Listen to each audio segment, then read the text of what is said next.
How to fix Instagram couldn't share post to story problem. So in today's video I'm gonna show you how to fix this problem easy and fast. So all what you have to do is just open the settings on your phone.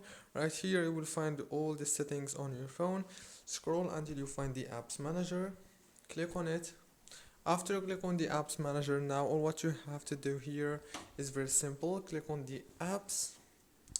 Right here you will find all the apps that you have on your phone. Just scroll until you find Instagram, click on it, click here on force stop, and then go down to the data usage. Make sure that all the network access options are enabled.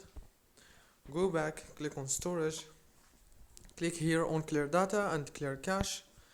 Go back, restart your phone, reopen Instagram, and the problem must be solved.